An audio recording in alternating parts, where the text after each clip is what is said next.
All right, today we have another episode from the archives with one of my incredible guests. Enjoy.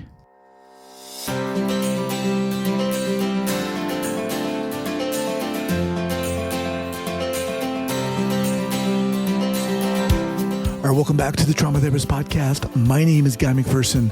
My mission is to help trauma therapists be their incredible selves, to be human, to be real, not just a clinician. I'm a big believer in who we are is more important than what we know. And this requires cultivating authenticity, genuineness, and vulnerability, and that requires intention. You can learn more about my courses and workshops by going to thetraumatherapistproject.com. That's thetraumatherapistproject.com. Let's get started. All right, guys, welcome back to the Trauma Therapist Podcast. Very excited to introduce my guest today, Zabie Yamasaki. Zabie, welcome. Thank you, Guy, for having me on the podcast. It's a real honor to share in the space and have this time with you and your audience. All right. Zabie truly believes in the healing power of yoga and has had the opportunity to transform her own trauma through the healing asana practice. For years, Zabie's unfaltering support for survivors of sexual violence has manifested itself in many forms. She's ultimately made it her life's goal to help empower survivors of assault to regain their strength and self-worth. Zabie is a founding individual practitioner of the Breathe Network, an organization that connects survivors of sexual violence to holistic healing arts practitioners that offer all services on a sliding scale. She's the founder of Transcending Sexual Trauma Through Yoga, an organization with the mission of empowering survivors to heal through the practice of yoga. Awesome. Love your mission. Obviously, Zabie, that's just a little bit about you, but share with our listeners where you're from and where you're calling from, and then let's do it. Sure. Hi, everyone. I'm based here in Los Angeles. As Guy mentioned, I am the founder of an organization called Transcending Sexual Trauma Through Yoga, which is an organization with a very simple mission, empowering survivors to heal through the practice of yoga. And I work part-time as the program director of trauma-informed programs at UCLA. Awesome. And did you say where you're from? Yes, born and raised in Southern California. Oh, cool. But my parents were born in Mumbai, in India, and that's actually, connects very deeply to the roots of yoga and why I even feel so connected to this practice, since yoga is a practice that comes from India and started as a means to transcend people's suffering. So I feel like that's a big part of my identity and why I feel so connected to this modality. So let's start out here as we most often do with a quote, a mantra, a saying. What do you have for us, Zabie? A mantra or a saying? Or a quote. Well, I have two. Can I share two? Okay. Of course, yeah. Well, the first is a quote from Ijeoma who is an incredible poet from Lagos, Nigeria. You may have heard this quote before, but it is, "Healing comes in waves, and maybe today the wave hits the rocks. And that's okay. That's okay, darling. You are still healing. You are still healing." Wow, I love that. I haven't heard that. I love that. Spell the attribution again, the name of the person. Sure. It's Ijeoma, Ijeoma, and the last name is umebinyuo, umebinyuo. Awesome. Okay, and what's your next one?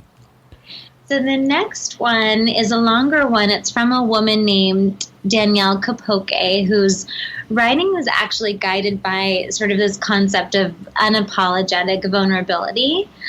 She's a current graduate student in clinical psychology, and I read this quote often in many of the trauma-informed yoga classes that I teach.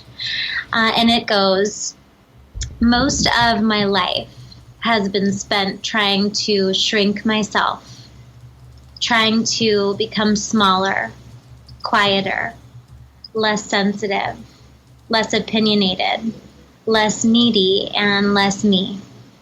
Because I didn't want to be a burden. I didn't want to be too much or push people away. I wanted people to like me. I wanted to be cared for and valued. I wanted to be wanted.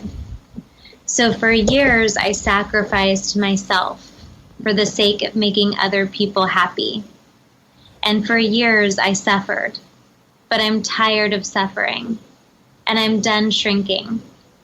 It's not my job to change who I am in order to become someone else's idea of a worthwhile human being. I am worthwhile, not because other people think I am, but because I exist, and therefore I matter. My thoughts matter. My feelings matter. My voice matters. And with or without anyone's permission or approval, I will continue to be who I am and speak my truth. Even if it makes people angry, even if it makes them uncomfortable, even if they choose to leave, I refuse to shrink. I choose to take up space. I choose to honor my feelings. And I choose to give myself permission to get my needs met. I choose to make self-care a priority. And I always choose me. Danielle Capoque. Man, Zabie, you picked seriously 2 amazing quotes. That last one just gave me goosebumps, literally. Let's go with that last one, if it's okay. Why does that resonate with you, and when did that start happening for you? Sure. I think as you articulated, every time I hear these words, every time I read these words to many of the survivors of sexual assault in my classes, I just think it speaks so beautifully to what it means to show up for our lives while honoring the many paradoxes, the many dualities of the healing journey, the very unlinear process, in embodying resilience, the ebbs and the flows. And I think, for many survivors of sexual trauma, they oftentimes move through their lives not being believed, feeling very small, feeling like they have to hide their pain or perhaps even move through it in isolation. And I think that this quote speaks to the struggle with speaking their truth and honoring their needs, and how beautiful it can be when we take up all the space we need and we deserve. And I feel like trauma survivors cannot be reminded enough of their worthiness and of their ability to be able to not shrink, to take up all the space that they deserve. And so every time I hear these words and I read them in classes, you see the tears streaming down people's faces. You see maybe a hand over the heart or a hand on the belly. They tend to really internalize these words, and they speak, very much in alignment with what their experience may have been or continues to be. Thank you for that clarification. And I would even say, it just speaks beautifully to being a human, right? Not just people who've experienced trauma, but how did you get here, Zabie, such that, we're talking and you've pursued this path and you're dedicating your life to empowering survivors. How did you get here? And tell us that story. Sure. Gosh, there's so much to say. Where do I even begin? I think for me, I carry some of my most painful and traumatic experiences in my body. My body remembers. And there are still so many places within myself that feel very fragile, that feel very tender, that need extra nourishment and support and intentionality. And each day for me is really a recommitment to loving myself more fully, to being attuned in any given moment to what my body needs and what it's communicating to me. And, living with trauma can make it really difficult to access parts of ourselves that feel frozen or numb or even too painful to explore.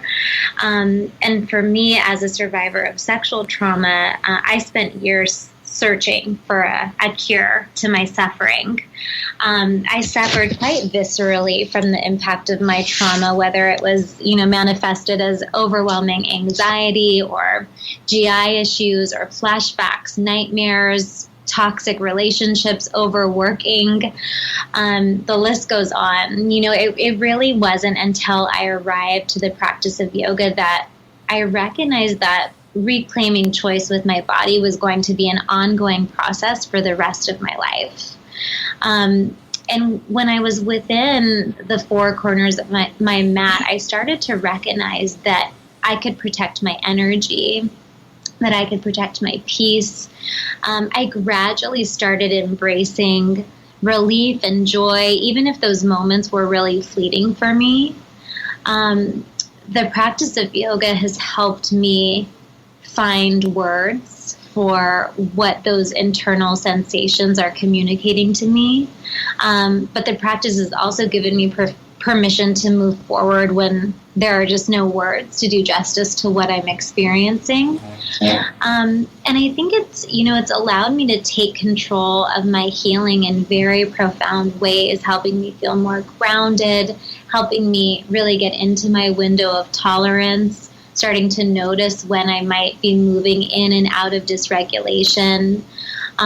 It's given me a tool for self-expression and self-compassion, and it's helped me find a safe home within myself. And I know for many trauma survivors, seeking safety or finding safety within ourselves can be an ongoing challenge. Right. And yoga certainly can never take away anything that has been done to me, but it's certainly shown me that my light is very, very bright. And, as a woman of color, it's taken me years to truly see myself, to believe that my voice matters and what I have to say matters. I think even when I started doing and teaching some of these trauma-informed yoga trainings, I had to take moments to pause and say, can I do this? Am I worthy of sharing my voice? Do people want to learn from me? And so my practice is something that I can continue to come back to that just helps ground me amidst the chaos. How did you find yoga within your healing journey? Talk a little bit about that. That's a great question. I was just having this conversation with someone recently because the two, my trauma used to be in this box over here, and then my yoga practice was in this box over here. And to be honest, I didn't always initially make the connection between the two, that my yoga practice was playing such an integral role in my healing. But I started to sort of, it wasn't even something that I recognize on my own. Others started reflecting back to me some of the things that I had been working on in therapy for years that I just couldn't quite make that connection to. And it was, you seem lighter, you seem happier, you seem like something has lifted, you seem like you're not carrying around this burden. It was hard for people to articulate. And I think as people started reflecting it back to me, and I was so committed to my practice, as difficult and as messy as it was, sometimes I would arrive to my mat and just cry. There wasn't a lot of movement happening, but it was certainly a safe place that I could return to. And I realized that I wasn't the only person who was looking for another way to heal from my trauma, and I wanted to share the practice with others. And that's what really brought me to what I'm doing now. And how did you get from there to teaching to this place where this is your mission? How did that happen? Oh my gosh, it's been such a beautiful journey. Transcending sexual trauma through yoga, it started as a very small vision, and it has now grown in ways beyond my imagination. I'm now working with over 20 college campuses and trauma agencies and helping them infuse trauma-informed yoga into the current scope of their services, and training yoga teachers and mental health professionals in this modality from all across the world. And, to be honest, Guy, it initially started as an idea. I wanted to develop an 8-week program for sexual assault survivors. I wrote this curriculum that aligns with the needs of survivor experiences. So the themes include things like assertiveness and boundaries and self-care and safety. And from there, I just continued to offer the curriculum. I spoke at conferences. Other universities would start to refer me to folks who had a good experience working with me. And then it just continued building and building. And I used to be this, I was like the traveling yogi. I had all of these yoga mats in the back of my car, and I was driving from one university and one trauma agency to the next, trying to teach all of these classes myself. I mean, that was definitely an early mistake and something that I have learned a lot from.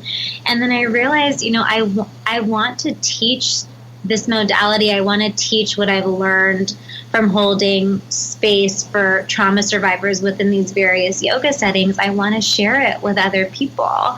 And I had a collaboration with a local donation-based yoga studio called Be the Change here in Irvine, California. And it started as me just offering a weekly trauma-informed yoga class at the studio. And then it grew to me leading teacher trainings there. And now folks come from all over to participate in them. And wow. It sort of was this very organic, I think that's the power and the beauty of passion and believing in our voice and believing that we have something to share and just trusting in those gifts. And that's what I did. And I nurtured it, and I learned about marketing, and, it's really a family business. My husband takes the photographs. My sister-in-law does the website. And I think there's something really special about that too, about it being nurtured by the family as well. I mean, it sounds easy in one sense to talk about, okay, you had this, the transition. I'm curious about the transition, Zabie, for you of, discovering the healing power of yoga for yourself and then moving into this place where you're actually, teaching and consulting. What was going on and I know it's it doesn't come like in a flash, but if you could talk about that process where you discovered, well, wait a minute, I'm getting, this is really quote unquote working for me. I'm seeing this shift in myself. Let me then take this next step and help others. Talk more about that process, the nuts and bolts of that for you. Yeah, absolutely. Well, I think it might help to kind of give some of the background pieces on sort of my mission and what sort of eventually brought me to that place. Is that okay to start there? Yeah, that's perfect. Something I feel very passionate about is helping the world understand how critical it is to respond to the nuances of the needs of sexual trauma survivors. And in a lot of my professional roles, I was giving presentations on trauma, talking about the impact of trauma, talking about how to support survivors. And as I was presenting, without a doubt, after every presentation I would facilitate, there would be a number of survivor disclosures afterwards. And I started to engage in numerous conversations with survivors, and many of them, there were some consistent themes that started coming up. One was this need to feel something tangible. Survivors really wanted to feel like they could regain power and control of their body. They were looking for something to help them manage the painful triggers and the physiological symptoms that were arising every single day. And another was many of them were just not quite ready to process their experiences through talk therapy. And we know, due to the impact of trauma on the brain, we also know how difficult it can be for survivors to recount certain memories associated with their trauma, and the shame and blame they oftentimes experience from folks even during the help-seeking process. And I just felt so passionate about integrating body-based modalities into the healing process. I felt like my healing was so interconnected with the survivors that I was working with, and I wanted to create a very soulful and intersectional program that spoke to the language of the body, because we know how the spectrum of healing is so vast, and everyone that listens to your podcast and that you've interviewed knows that not every survivor will heal in the same way, and due to things like stigma around help-seeking or cultural barriers, I feel like it's so critical that we increase accessibility to these multiple pathways. And, actually there's something that has changed my practice in profound ways as I think about the impact of trauma on the body and how we carry certain physiological symptoms. So Amy Wheeler, she's an amazing yoga therapist, and she talks about this concept of vasanas, which are essentially emotional imprints that live in the body. They oftentimes get deep-rooted or hardwired or lodged in various areas of our body, depending on the nature of our trauma. And when they remain in our body undigested or unprocessed, when the nervous system is overwhelmed, trauma symptoms begin to manifest, right? So this can impact our nervous system, our endocrine system, our physiology, and we can start experiencing things like chronic pain or illness or other physical symptoms. And I just continued to see survivors coming forward who weren't necessarily getting support in any other way. And to give you some context, in the first quarter that we offered the yoga program at UCLA, the trauma-informed yoga program, we had 40 sexual assault survivors submit an interest form to want to participate. And of those 40, only 10 of them were currently connected to a victim advocate or to mental health support in some capacity. So the other 30, this was their first entry point in getting any type of support related to their trauma. And that was just a really profound moment for me when I recognized, we were losing too many survivors who weren't coming forward to seek support because perhaps traditional methods of healing weren't at the time accessible for them. And so I really started to pay attention to the demographics, to the numbers, to recognize that we had to be more intentional about finding another way to get folks connected to support. And now here I am. Wow. And it's bigger than me. That's such an incredible story. Zabie, what do you think it is, about you that allows you to do this work? This is your mission, but what do you think it is about yourself that allows you to keep doing this on a day-to-day basis? Oh, is that a hidden self-care question? No. It wasn't a I didn't intend it as a self-care question.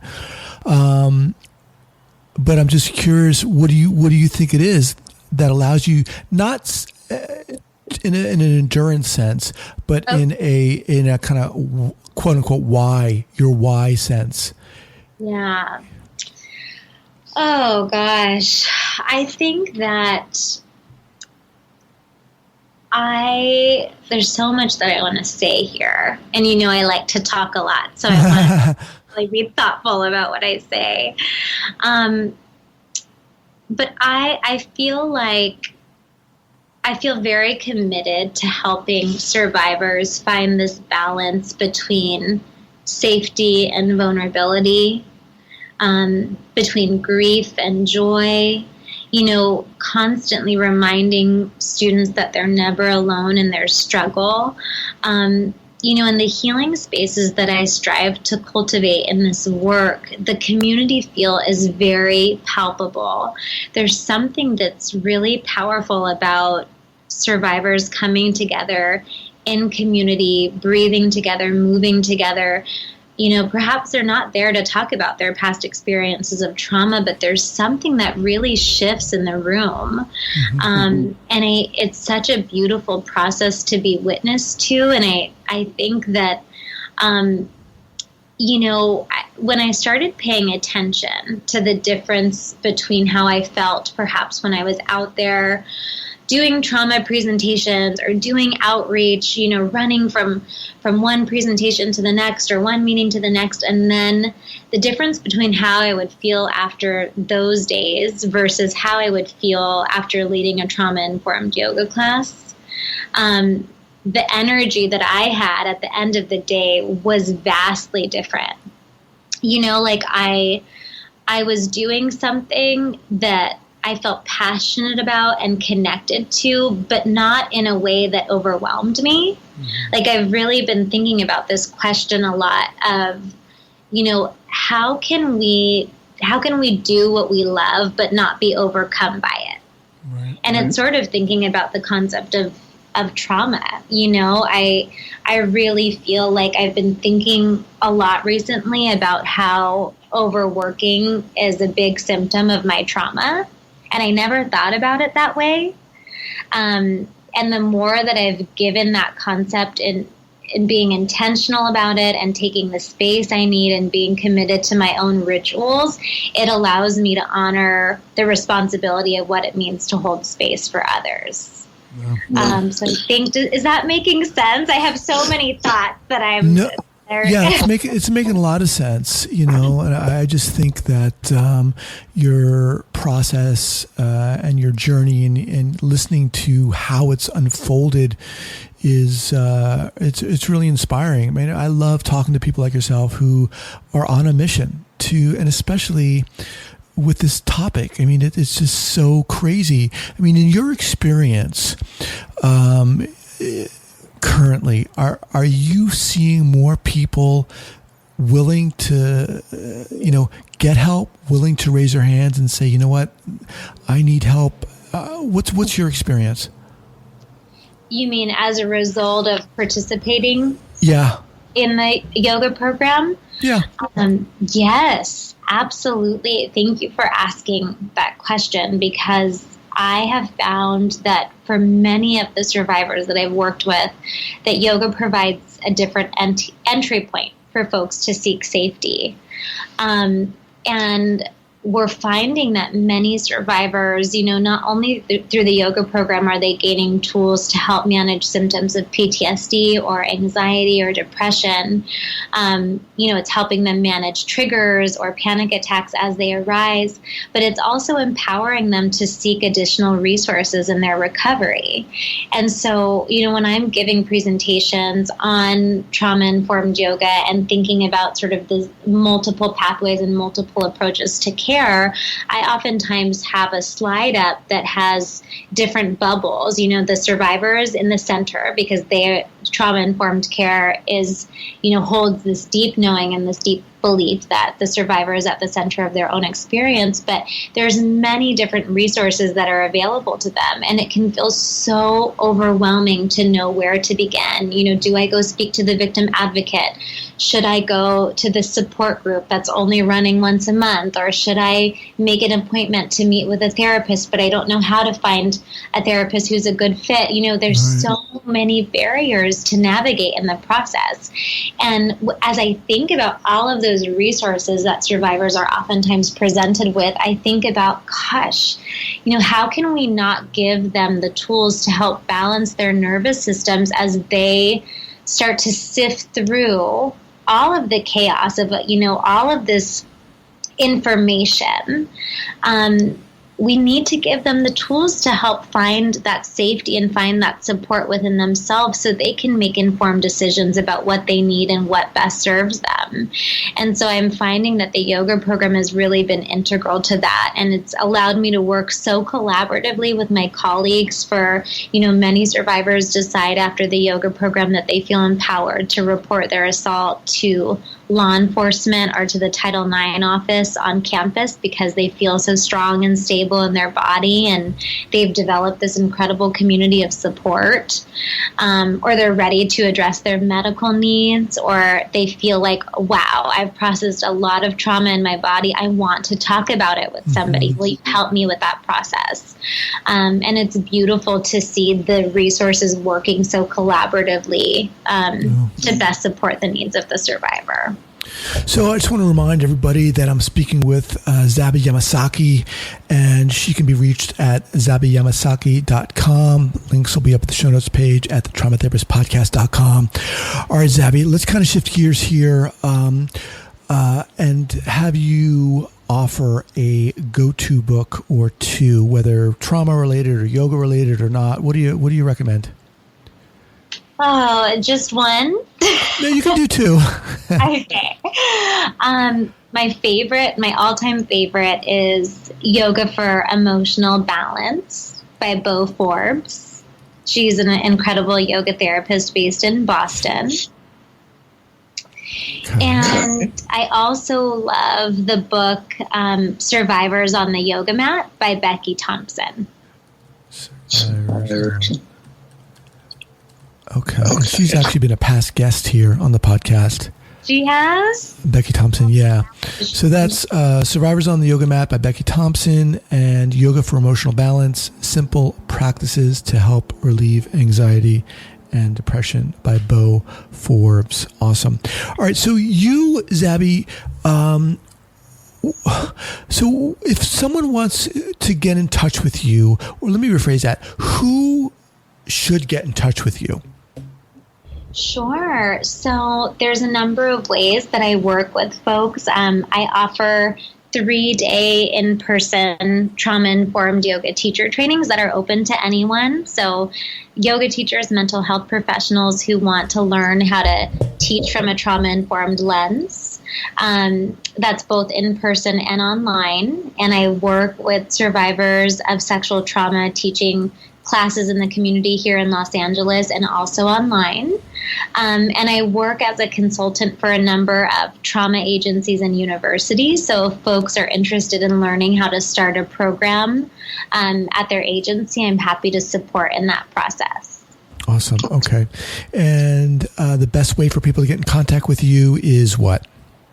My website is great. I also keep my Instagram updated pretty frequently. So it's transcending_trauma_with_yoga. Okay. We'll have that linked up also. All right, Zabie, thank you so much for taking the time to do this. You are a powerhouse. I mean, you're on a mission and I love it. I mean, this is incredible. I mean, I think it's just what people need out there. It's inspiring talking to you. Oh, it was so inspiring talking to you. That went so fast. I know, it goes fast. I'll have you back. Awesome. Thank you so much, Guy. All right, take care. Okay, you too.